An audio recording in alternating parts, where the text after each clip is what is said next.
Welcome back into the Motor Index, folks. Today we are discussing this weekend's NASCAR Cup Series race at Darlington Raceway.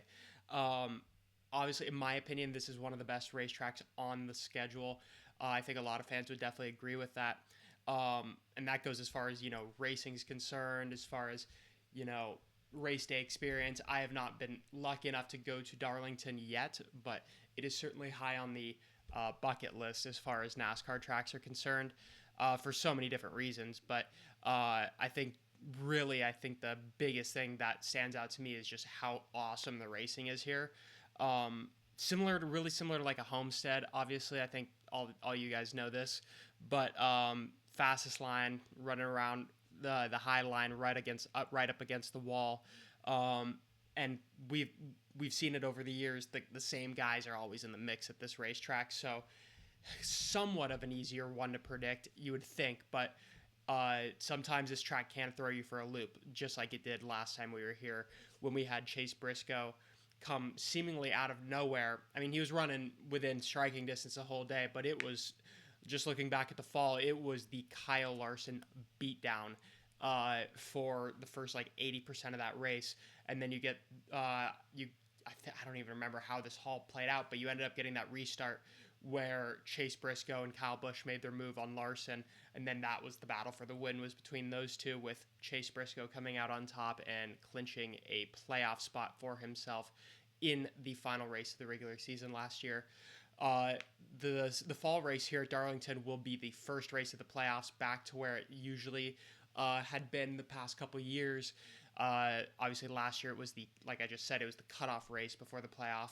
That will go back to Daytona this year, restoring Darlington, the Southern 500 in the fall, to that first playoff weekend, which I love because of the sheer challenging nature of this track, just how hard it is to win, how difficult it is on the strategy.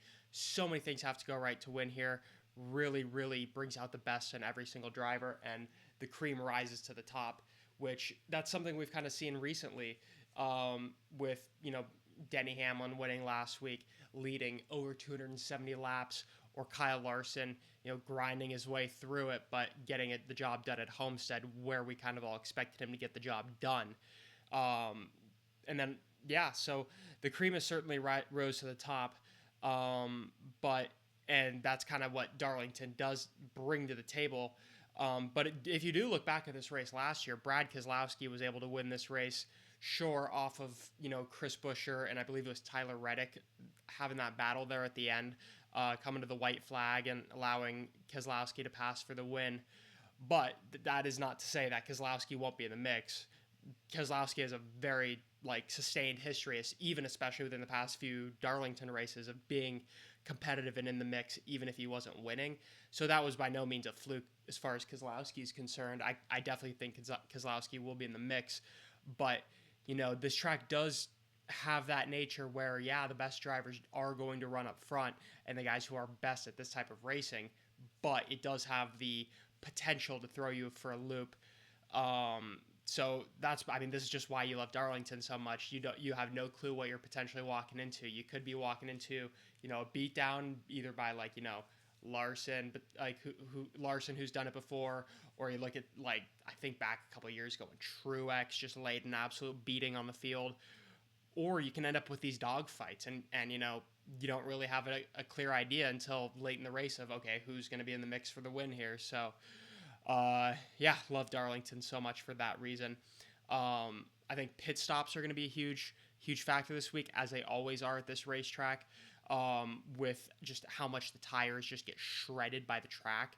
But and it's a difficult pit road. I believe it's one of the slickest on the series. So yeah, I think, like I said, every single aspect you're going to have buttoned up to win at this racetrack. And there's a bunch of guys who I think are starting to get that rhythm in 2025, and they kind of tend to coincide with the guys who tend to run up front at this racetrack. So we'll see. This is going to be a really interesting race. I think there's a lot of opportunity for some guys who also have not been as very, very good, but are guys who we kind of expect to be the cream of the crop to potentially have a chance to rise to the top here. we'll have to wait and see. But with that being said, let's get into our race picks, and we'll start off with my race winning pick. It's a bold pick, but if you look back at the finishes at Darlington over the past couple of years, he has always been in the mix. But I'm going with Bubba Wallace. I think Bubba Wallace is going to win this race, and I think there's several factors that I highlight here. Obviously, like I just said, he's been in the mix so many times at this track, but the big thing is how clean that team has been on pit road, and knowing how important pit road's going to be in this race. I think it's I think it's going to be really good for Bubba Wallace with the consistency they have shown. And you just look back at Homestead, which is by far the closest track you have to compare to this track at Darlington. There was an argument late in that race. I thought Bubba Wallace was potentially going to win that race. Obviously, things were going to play out. You know, the Hendrick cars behind him ended up being faster on the longer run, but I'm going with Bubba Wallace. Just his runs here have been really good. 23:11 has had something figured out here. And I think even Tyler Reddick could be in the mix. That I have him written down as one of the cars I think will be in the mix. I mean, just look back at last year when he was like practically sick and like vomiting in the car.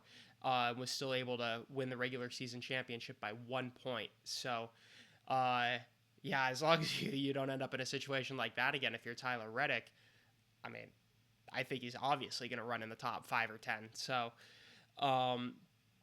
both the 23:11 guys absolutely are going to be in the mix. I'm picking Bubba Wallace to win just based off that consistency on pit road recently and just the overall speed he's shown. I mean, he's finished top 3 in the last 2 weeks.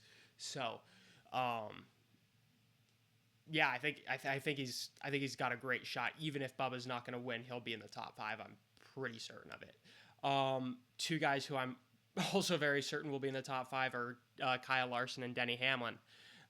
There is a very realistic situation where this race just ends up as the 5 and 11 show, and I don't think that's crazy at all. I mean, just look at how good Larson was for 80% of that race in the fall, and we all know how good Denny Hamlin has been here over the years.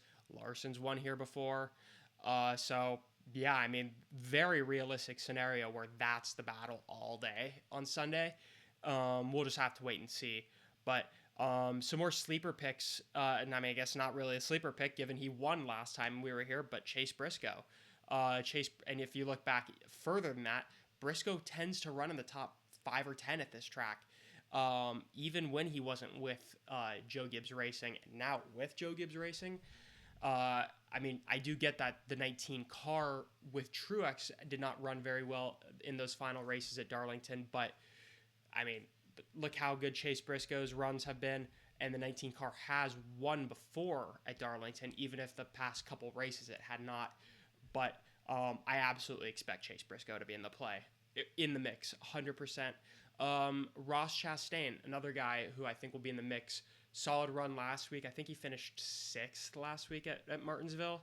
Tough to compare that, but I'd have to go back. I don't know how he finished at Homestead, but even who cares really, because time and time again he has shown to run in the top 10 at Darlington, and knows what he's doing, wheeling it around that track. So, yeah, I absolutely expect Ross Chastain.